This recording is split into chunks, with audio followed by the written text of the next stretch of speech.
Throughout all of the pandemic, we have been able to take in large quantities of food and distribute it out to these small food pantries, our mobile pantries, and we've been able to react pretty fast to that because we have the resources, thanks to a strong community, thanks to places like the Community Foundation who supports us, so then we can support all the food pantries. Prior to COVID, there were 43,000 food insecure people in Northeast Iowa, but with COVID, it's projected to go from 43,000 up to 52,000 people in Northeast Iowa being food insecure. And that means our resources are needed more than ever. So early on, we saw a high need for food in our rural communities. And some of the affiliates with the Community Foundation of Northeast Iowa reached out to help us. Normally we run 13 mobile food pantries. We actually increased that to 17, adding 4 additional sites. The funding from the Blackhawk County COVID Relief Fund really helped us early on because we knew people needed food, but we still had transportation,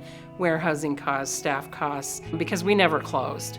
And so those funds helped us in the early stages of ensuring that people in Northeast Iowa had access to food. When there was the high need in food insecurity, it was about the time that Tyson ended up closing, and there was a lot of need, and People's Community Health Clinic reached out, said they were seeing a lot of cases of food insecurity. The food bank, People's Clinic, the county, Operation Threshold, and Embark all came together to ensure that people had access to food. And the pandemic really heightened the awareness of how close people live to food insecurity in their day-to-day lives. Our community is stronger together because we work together. And as the Community Foundation has resources to help places like the food bank and the food pantries that we serve, we don't do anything alone. So we're very grateful for the support of the Community Foundation, its donors, and the community for what they do to help the food bank. In Cedar Valley, Embark serve many refugee and immigrant communities. This includes refugees from Burma who identify with Karenni, Korean, Chin, and other ethnic groups. Also many refugees and immigrants from Congo communities.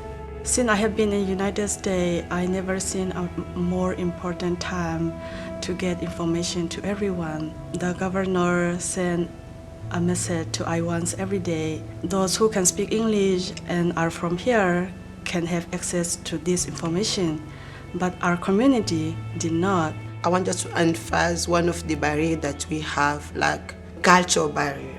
So we used to live together. We like to be together. So that's our everyday lives.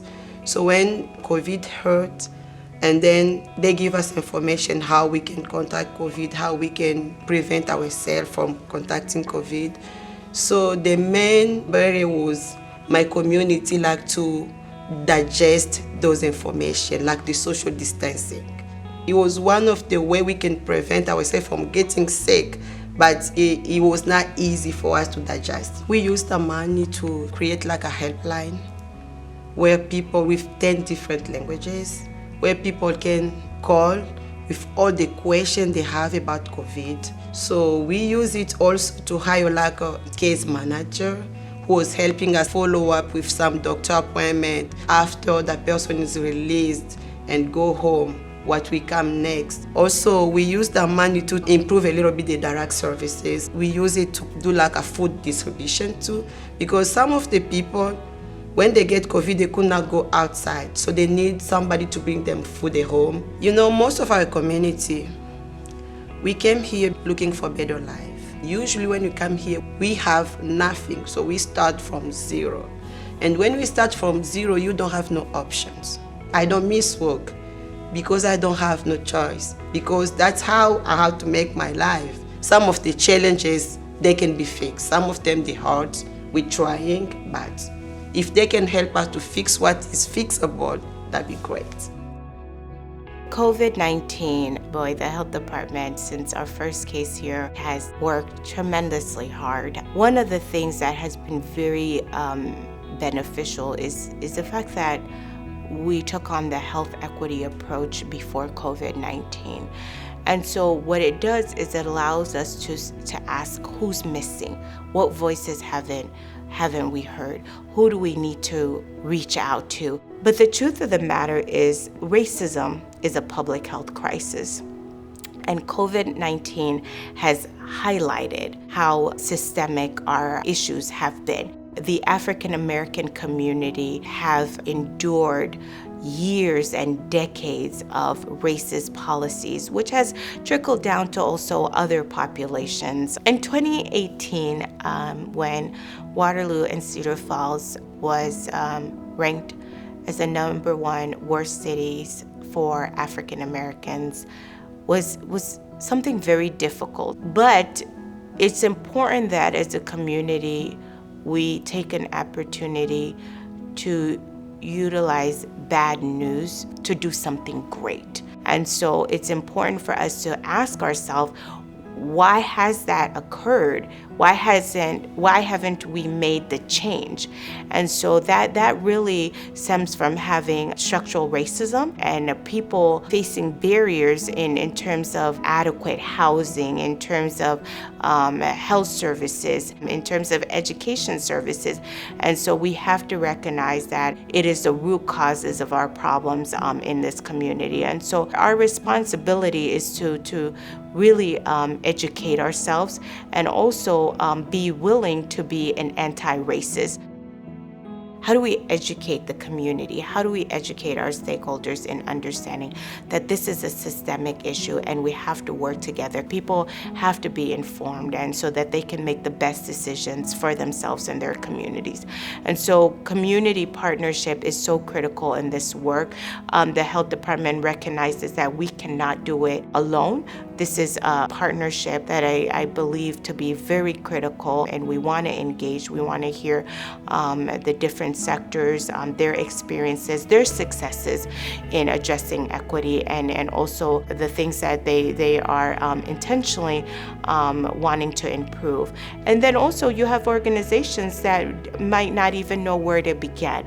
And so we at the health department, we want to be a resource, and we're trying to find ways of how can we be that resource for the community.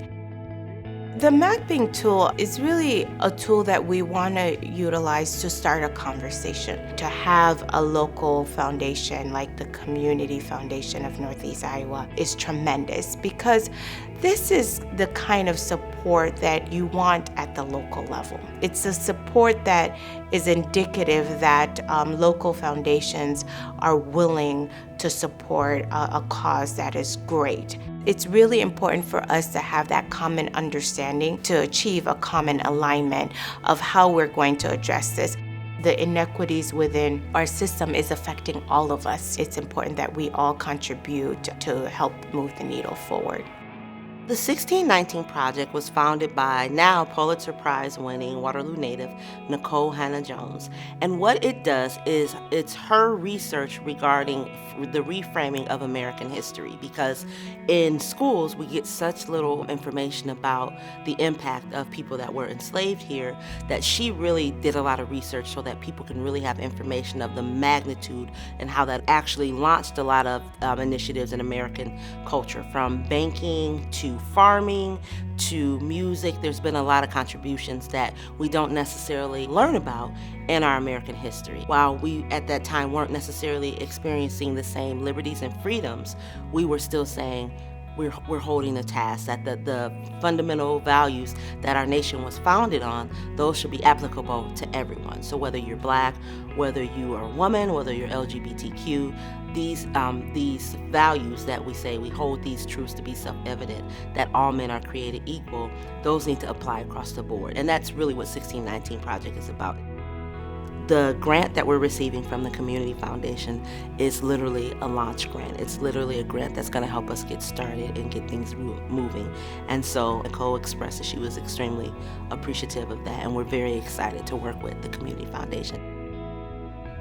We want to start with a smaller cohort of students. Right now in the schools, up until third grade, they get additional literacy support. But after third grade, it's expected that you know how to read. And so then you're learning new concepts. Well, if a student hasn't grasped that concept of reading yet, then everything from science to math, it's still difficult because what you learn, your comprehension is based off that you know how to read. And so where we're starting at is that we're trying to bridge that gap. So for students that didn't necessarily get a firm grasp on literacy, we're going to work with 4th through 6th graders to kind of bridge that gap and make sure that they have that understanding. I'm 61 years old. In 1964, I was 5. So many of the voting rights bills, desegregation, these things happened during my lifetime.